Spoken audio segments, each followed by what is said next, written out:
Good morning. I will give people a few minutes to kind of get on.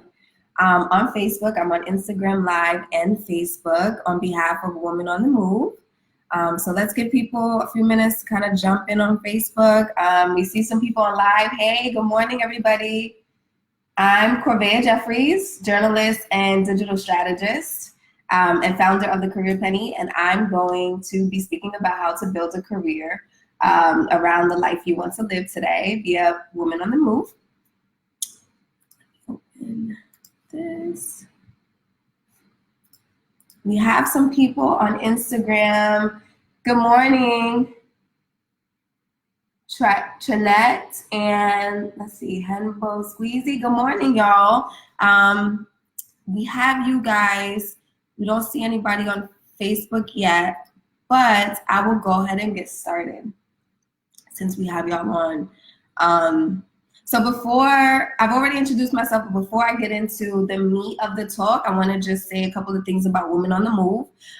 For those that are maybe familiar but need a refresher on who Women on the Move is, what the organization is all about. So Women on the Move is a global women's empowerment network that is dedicated to fostering a digital environment where professionals can collectively share, engage, collaborate, and connect with one another. It's also a place where global-minded women in various industries with the purpose of enterprise creation, growth, and development kind of get together, share ideas. Women on the Move promotes social networking to help women achieve their dreams at a much faster rate with higher results. And Women on the Move is an inclusive environment to all women from all walks of life.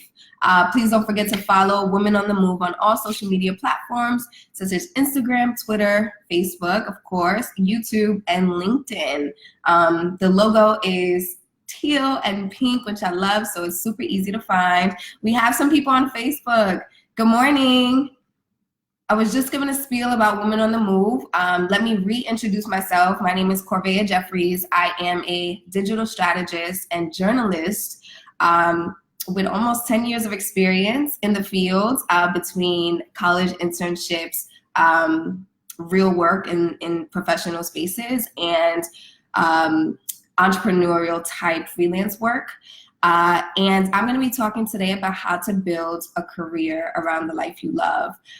So a little bit of background about where I am and what I'm doing right now. I am actually on a staycation in South Florida. I live in South Florida, but I'm on a staycation in South Florida in a hotel because I'll be spending the weekend at the beach. And I just say that because it fits into what we're going to be talking about today, building a career around the life you want to live. The life that I wanted to live was a life where I could spend Saturdays at the beach, where it was summer all year round.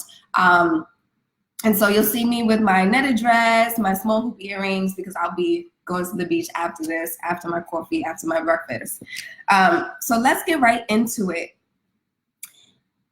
I want to kind of share a concept with you all that has changed my life. The concept is basically building a career around the life you want to live versus building a life around the career that you have. So a lot of people, whether it's straight out of high school or straight out of college, what they do is they stress about finding a job, right? Once they find the job, they're like, okay, I got the job.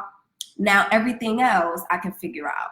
That is backwards. That is systematic thinking that I think we have to get out of. What we're supposed to do is envision the lives that we want to live, and then we choose jobs and people and practices and events and things to do that fit into our aspirations, including a job and including a career.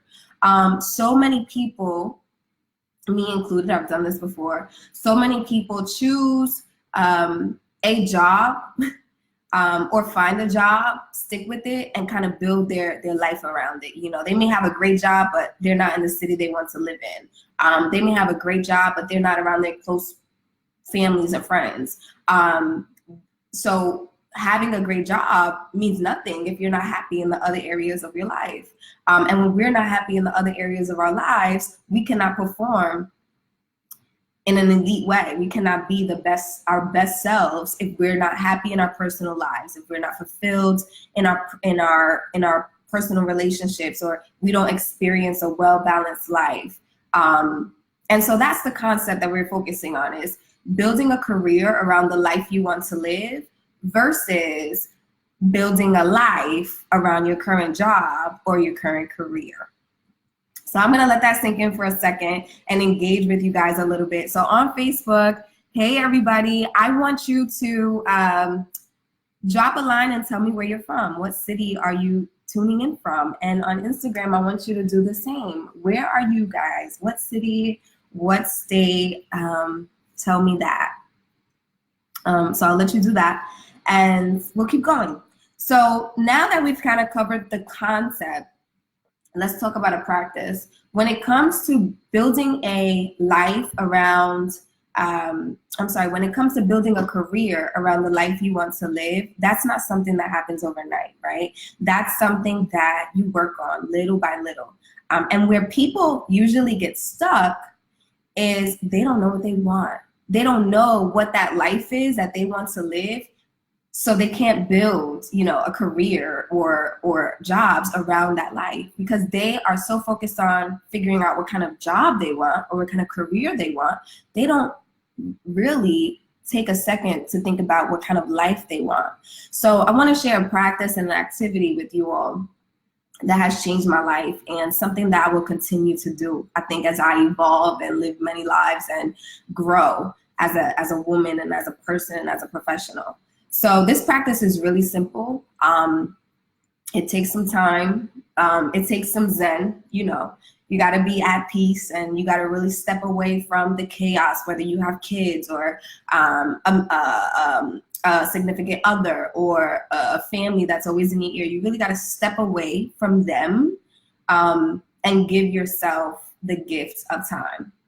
So the practice is visualizing the life that you want to live, and then drawing it. Sounds really simple, but drawing it on a piece of paper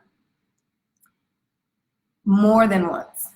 So I'll go deeper into that, and I'll tell you a personal story.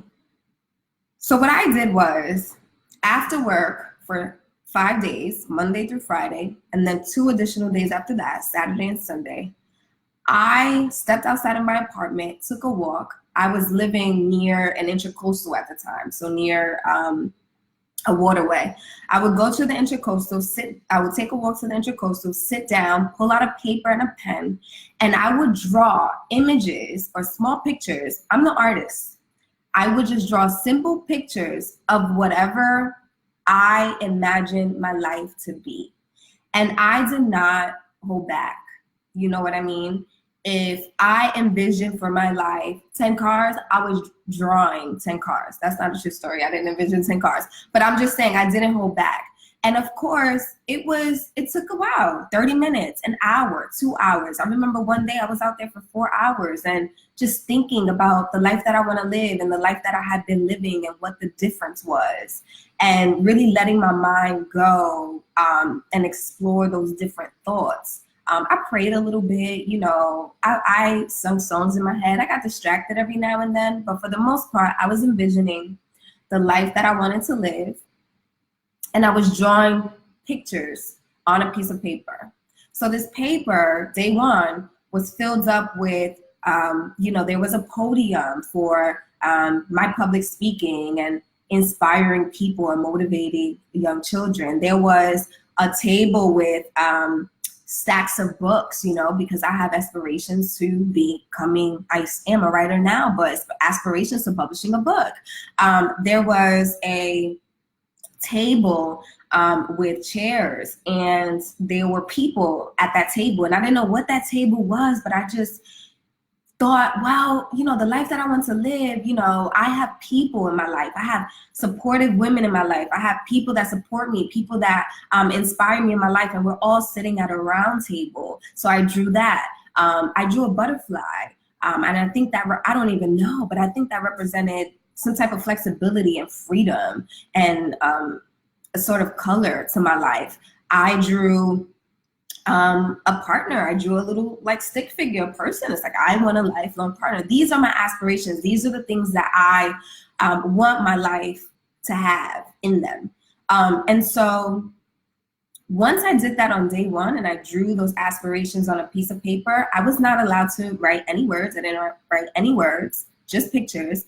I took that paper home and I put it away.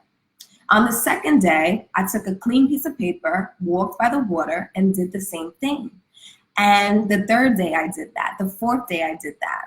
And so at the end of the seventh day, I went home, I pulled out all those pieces of paper, and I started seeing that after 2 or 3 days, the picture started looking similar. There was a theme. There was a theme between what I was drawing when it came to what I envisioned for my life. And so what that told me was that represented my values, it represented what made me happy, and it represented what was going to improve my quality of life. And so that last paper, which to me was kind of like the complete one, you know, the one that looked the best because I had been practicing drawing for 6 days, the one that had a little bit of everything, I kept that paper on my wall. And fast forward, 2 years, fast forward 2 years, I may not, have published a book yet, but I'm surely on my way. That table of people that I drew who, I didn't know who was going to be at that table. I didn't know what that table represented, but I knew that it had something to do with having supportive people in my life. That has completely come to life. I may not have my significant other yet for, from the stick figure that I drew, but my relationships are a lot healthier. I'm definitely on the way to that. And what's so crazy is I switched jobs in the last 2 years, a couple of times. And when I switched jobs within the same field, I realized that I ended up taking on a job or landing a job that allows me to be creative enough and have enough time and energy to write, when I get home, or to have enough brain space and energy to work on my personal relationships or my romantic relationships.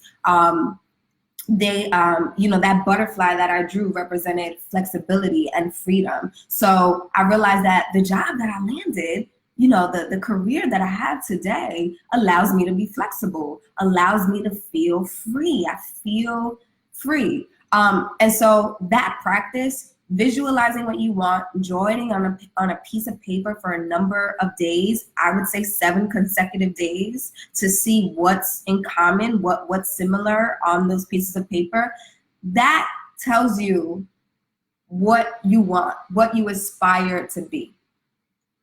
After that, everything else is easy. So when you're applying for a job, or you get a job opportunity, or you look at the job that you're in now, if the job that you're in now, the job that you're looking to be in, if you see that it's limiting you from achieving everything that's on that piece of paper or living a life based on what you see on that piece of paper, then you got to go, or you got to make some changes, or you have to say no. So once you kind of envision what you want for your life, everything that doesn't fit into that kind of falls to the wayside. It's easier for you to make decisions, and you become more confident about making decisions. You're like, you know what? No, that doesn't fit into what I aspire to be. So I'm going to have to say no to that. So that's the practice that I wanted to share with you guys. I saw that a user on Instagram, let's see, Trinette, you said, sometimes people have a one-track mind, and sometimes people don't know what they don't know. That is so true. When I was born, and when a lot of us were born, there's already a story on us, not from God, not from a higher power, but from society.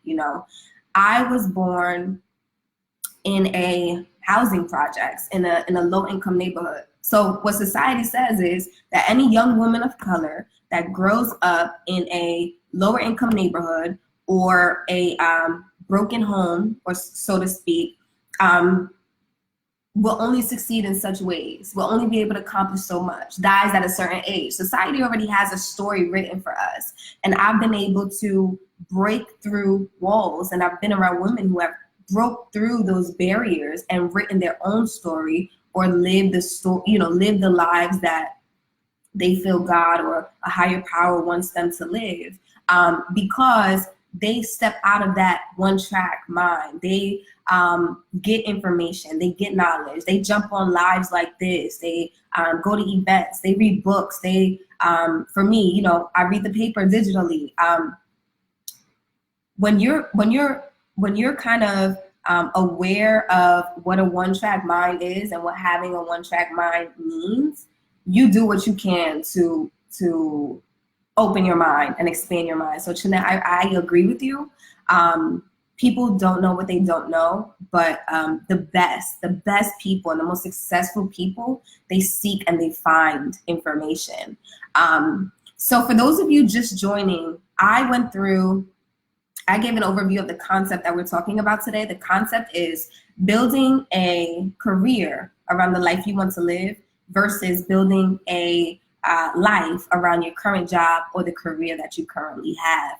Kind of making the quality of your life and the life that you want to live the priority, and everything else, comes after that.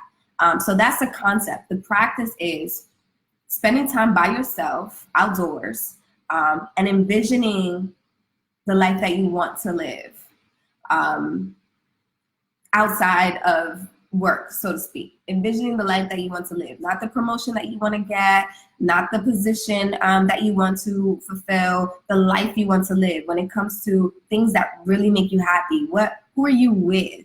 Who are you spending time with? Are you getting an award? Do you believe in something? What is that? Are you free? Are you happy?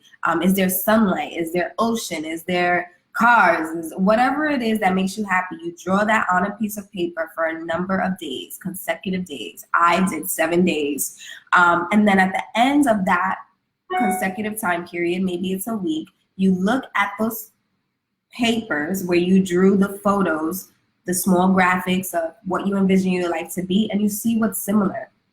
And you see what's common, so that you can get a better understanding of what your aspirations are. What is the life you want to live? The reason why I encourage you to do that practice is because now when you're looking for a job, or when you're offered an opportunity, or you're thinking about how to grow in your career, anything that doesn't match what's on that piece of paper, what that vision is for your life at the time and what your aspirations are, you say no to, and you leave alone, so that there's no calamity or clutter or blurriness in the life that you're walking. And what this does, it really takes you out of a miserable space. So now that I've kind of went over the concept again and talked about the practice, now I'm going to give you some practical tips for getting what you want, essentially. Now that you know what you aspire to be and the life that you aspire to live, and now that you kind of have a clear mindset on that, how do you get that from a job? How do you actually build that career around this new quality of life that you envision for yourself? I would say a big part of that is negotiating. How do you negotiate, and how do you negotiate effectively? It is something we all, I think, could use a little practice with, especially women, and especially women of color in the professional space. We have to negotiate better. So here are some tips that I've used that work, and that I'm excited to share with y'all, because I negotiate on behalf of women, meaning that negotiating is uncomfortable. Asking for more, asking for something is uncomfortable. It can be uncomfortable, but I know that if I get through that uncomfortable conversation, the next woman behind me may not have to do all of that. It may be a little bit easier for her to ask for what she wants. So practical tips when it comes to negotiating. Number one, a quote that a woman told me I would never forget. She said, "The people who do the best negotiate for their aspirations." I'm going to repeat that. The people who do the best negotiate for their aspirations. It's simple, but it's so real. Most people, or the average person, will negotiate based on what they want for in the next 6 months, or what they want their life to be in 1 year. But no, you have to take that paper where you drew those pictures about what you envision for your entire life, and you negotiate based on that. You negotiate based on the person that you want to be and the person that you want to become. When you are negotiating salary or anything else in the workplace, don't limit yourself to only asking for what's going to benefit you in the workplace. Ask for what's going to benefit you in your entire life. And here's why. You spend more time at work than you do with your own family. You spend more time at work and with your coworkers than you do with yourself. So when you're asking for something in the workplace, ask for something based on your aspirations, the person that you aspire to be, and the life that you aspire to live. If you do that, and companies or managers or CEOs and owners say yes to what you want, little by little, you'll start to see this life that you envisioned, that you never thought could be possible. You start to see it unfold. I promise you that, because I've seen it, with the years that I've been working and gaining this confidence and negotiating more and thinking about the person that I aspire to be. And I see myself slowly becoming that person. It's a beautiful thing, and I want that for everybody watching this, and everybody that I cross paths with. So that's the first tip. It's a quote: the people who do the best negotiate for their aspirations. Think about that when you're negotiating and asking for something that you want at work. The second tip is escape gender backlash. Escape gender backlash. We're gonna get gender backlash, especially women. Women are gonna get gender backlash. We are going to be underestimated, undermined. We're going to be slept on in the workplace. We have to sort of escape that gender backlash. And I know that sounds crazy. It's like, well, how do we escape it? It's been going on for years and centuries, right? But we're on our way. I have some ways that you can escape gender backlash. One is use your status. One problem that we have as women of color, as human beings, is we sleep on ourselves. We do not boast enough. We are so humble to the point where we are quiet about all that we have accomplished. Well, what is the point of accomplishing things and having accolades if you don't use them to your advantage? So when you're in a room and you're negotiating, whether that's more money, whether you're negotiating daycare for your son, whether you're negotiating a location change, whether you're negotiating a new job title or a new position title, you have to use your status to your advantage. This is not a dinner date with someone you met on Tinder where you don't want to talk about yourself too much and you want to be humble and you kind of want to like play, the quiet role and be a good listener. No, you're asking for something that's going to add value to your life. So you need to go ahead and pull out your portfolio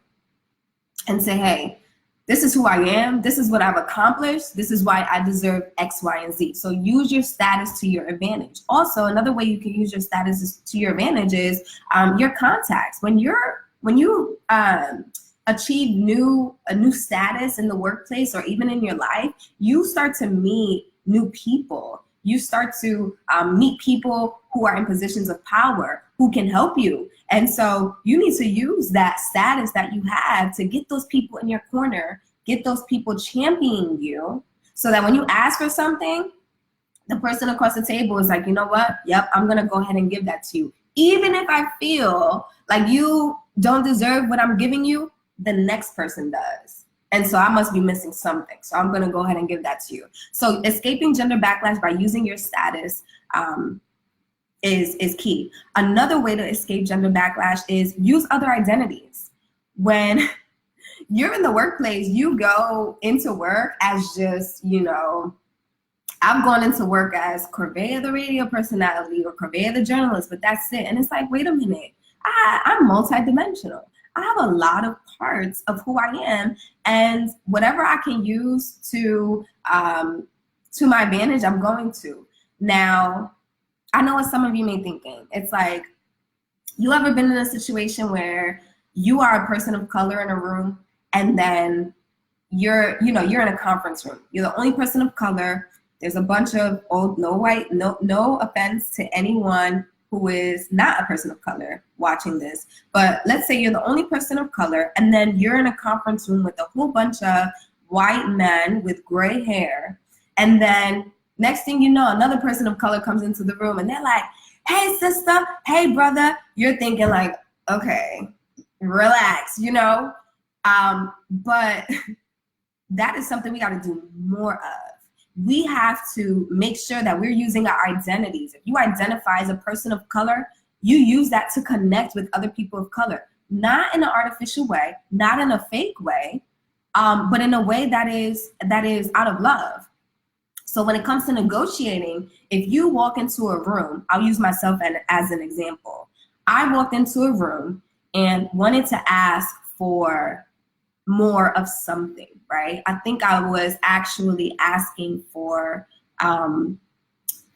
4 days a week in the office at 10 hours. So 40 hours for the week, split up into 4 days instead of 5. I think I was asking for that or something similar. I used my culture to my advantage. There was another woman in the room who was of Latin descent. I'm not exactly sure, but I knew she was. So, I said, hey, I identify with you. And as you know, being a woman of color and being a woman of, whose family is from Latin America or something like that, the X, Y, and Z. And I use that to my advantage. And I can do that. That's what, when we think about who we are made into and how we were created, and we think about all the dimensions that we have to recognize that there's a reason for all of that. There's a reason I was born to a Latin mother and an African-American father. And anytime I can sort of use that to my advantage, not to use people or manipulate people, but to simply get what I want and what I know I deserve, especially in the workplace, I'm going to do that. So that's a good way to escape gender backlash. Now on to the third tip for negotiating. It's a big one. Negotiate on behalf of women, period. When you're negotiating and you feel scared, you're like, I can't ask for $20,000 more, or I can't ask for, a car, a work car, a work phone. I can't ask for that. That's too much. They're gonna look at me crazy. Think about the women that you're setting, you're lighting the torch, or you're carrying the torch for. Every day I walk into my workplace, I dress how I want to dress. Of course, I'm going to dress appropriately, with dignity and respect and integrity, but I dress how I want to dress, and I wear my hair how I want to wear it. And that was part of the vision I had for my life. So I needed to make sure that whatever job I had or whatever career I had allowed me to be exactly who I was. Chick from Hoboken, New Jersey, curly hair, hoop earrings. I needed to be exactly that. I like to wear colors. I like to wear jeans and Pumas with blazers. I needed to be exactly who I was at the workplace. And so it's such an empowering feeling when you can go into a workplace and be exactly who you are, knowing that the next woman is not even going to be questioned about wearing sneakers to work or to a meeting. It's not going to be questioned about wearing a royal blue blazer versus a black blazer, because you've done it before. So now you're kind of creating a culture of acceptance. You're creating a culture of people who accept you as you are, or maybe not accept you, but respect you. And now the next woman behind you is respected as well. So when you go into that room or that office and you ask for $50,000 more and a new position, because that is going to get you to where you want to be in your life and fits who you aspire to be, when you have that conversation, it makes it a little bit easier for the next woman to have that conversation. And what you're doing is you're creating that culture of acceptance. You're creating that culture of respect. They're going to respect you as a woman of color, who you are as you are. And now when the next woman of color comes through, maybe, maybe you referred her or something, or maybe it's 10 years from now, who knows? But at that company and that group of people, they're going to look at her and not be so resistant toward her. So those are my tips for negotiating. For those of you who have joined late, I'm Corvaya Jeffries. I am a digital strategist and journalist, and I am the founder of a company called the Career Penny, which I'll talk more about. But I am speaking on behalf of Women on the Move, an amazing organization that brings women entrepreneurs, professional women, creative women together to sort of figure things out and make their visions reality, and see results of that. So I'm so happy to be here. I went through a concept, a practice, and some practical tips. The concept was creating a career around the life that you want to live and who you aspire to be, versus creating a life around the job that you currently have or the career that you're currently in. The practice was drawing small pictures on a piece of paper for a number of consecutive days that fit who you aspire to be, and what you want your life to look like, and then looking at those pieces of paper after that time period, maybe it's 5 days or maybe it's 7 days, and seeing what is similar and seeing what the common thread is, so that you now know who you are and what you want. Now, when you walk into a room and you're having to ask for a new job or interview for a new job or ask for another position that's going to catapult your career, you know that if what you're asking for or what's being offered does not fit what you aspire to be and what you envision your life to be, then you are simply not going to accept the offer. You're simply going to say no, or you're simply not going to ask for it. It's all about clarity, knowing who you are, knowing what you want, so that everything, including your job, fits into who you are and what you want and what the purpose is for your life. Our jobs do not define us. We do not put our identity or find our identity in our work. We work in spaces that we're passionate about, that fuel us and make us better people. We don't get a job to make us a better person. So that's the gist of it. I'm going to wrap up now, and I have a few points that I'm going to wrap up with. Feel free to also throw questions in the chat. I'm not sure if you guys told me where you're from, but feel free to throw some questions in the chat, and I'll try to get with Jasira and we'll answer them when we can. We're open. Okay, so the Career Penny, my company, and a special that I have for everyone watching today. So the Career Penny is a hub that I built specifically for aspiring media professionals, entry-level media professionals, meaning women who are just breaking into the media industry, and junior-level media professionals, meaning women who have sort of passed the entry stage of their career. I have worked with people in other fields as well, creative types, people in education. My focus is on people in the media industry, but I am open to accepting clients in different fields. We would just have to really talk and see how I can help you and see if I can bring value to your life. But the Career Penny offers something I call career growth strategy sessions. So it is a process that we go through to help you grow into your career. And there's many phases of that process. It's a complete package. It includes portfolio review, digital presence review, mock interviewing, resume revamps, a bunch of things. It also includes a 1 hour, 60-minute call with me so that you can express what your career struggles are, what your insecurities are, what your concerns are. And then together we identify a goal, and we make it a point to achieve that goal. We do that by an action plan. So I go into my hub, I go into my office, I go under my rock after we spend some time together, and I create a 4-week action plan for you for a short-term goal. And then you have everything you need, the tools, the steps, the links, the numbers, the workbook. You have everything you need to execute that action plan to see that goal achieved in your life. So it's a great service, and everyone that is on this call today gets $100 off of that package with the code masterclass gift.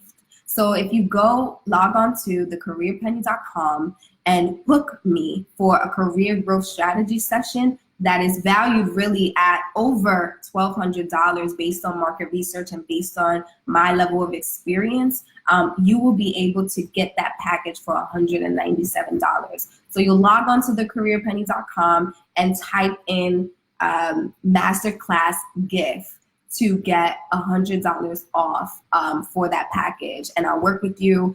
We'll spend 60 minutes on the phone. Within 5 business days, you'll get a action plan, and I will be your accountability partner or career wing woman, as I would say, as you achieve that goal. I've worked with clients before. I have some amazing I'm honored to have amazing testimonials from clients. So if you want to go to thecareerpenny.com and check it out and see what I've done for people and how I've helped people change and grow their careers. They've helped me too, but how I've helped people change and grow their careers, please check me out and take advantage of that code. Also, when it comes to social media, follow me on social media. We are at The Career Penny on Instagram, The Career Penny on Facebook, and The Career Penny on Twitter. My personal account, where I love to share photos of me at the beach. I worked really hard I'm a city girl. I worked really hard to end up by the beach. I share pictures of me at the beach, pictures of my family, shoes that I'm wearing, things that I eat. I'm on a plant-based diet, places I travel to. So if you want to follow me on my personal account, you can find me at Corvaya, my first name, C as in Charlie, O-R, V as in Victor, A-Y-A, at Corvaya. Super easy to find online. And then last but not least, we want Women on the Move and myself and Jasira, Monique, we want you to share this video with people who might find it useful. So I think we have Larry on live who said his nieces would love to see this or would benefit from this information. Share this link. This video is not going anywhere.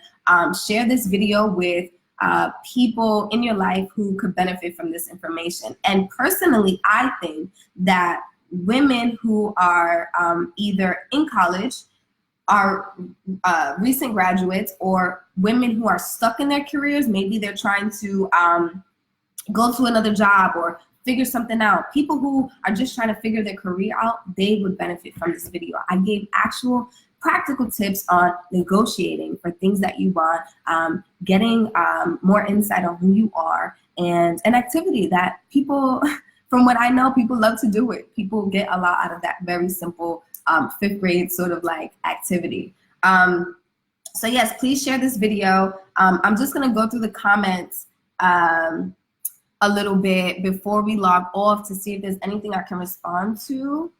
Let's see. Larry said that the Career Penny Career Growth Strategy package that I mentioned would be a great gift. He's right. I've actually had some mentors from my life sponsor some young people through me, through the Career Penny. They say, hey, here's a gift, and they'll give me a certain amount of money. Take care of however many young professionals you can with this amount of money. And that's been an honor to do. And I'm so blessed to have people in my life who want to change lives through me. To think that I've come that far is amazing. And that's what I'm here for. And I think that's what we're all here for, is to help people, whether that's doing it ourselves or doing it through other people. God definitely does it through us. That's my personal opinion. Let's see, any questions on here? I don't see any more questions, so I am going to say goodbye. Thank you all for joining me. Keep in touch. Reach out to me. Don't hesitate to reach out to me. And I look forward to watching the rest of the virtual panel series that Jasira and Women on the Move have going on for the summer. So I hope that you join me in watching the next few women share gems and share tips and share their knowledge and information. Have a good day. Bye. See.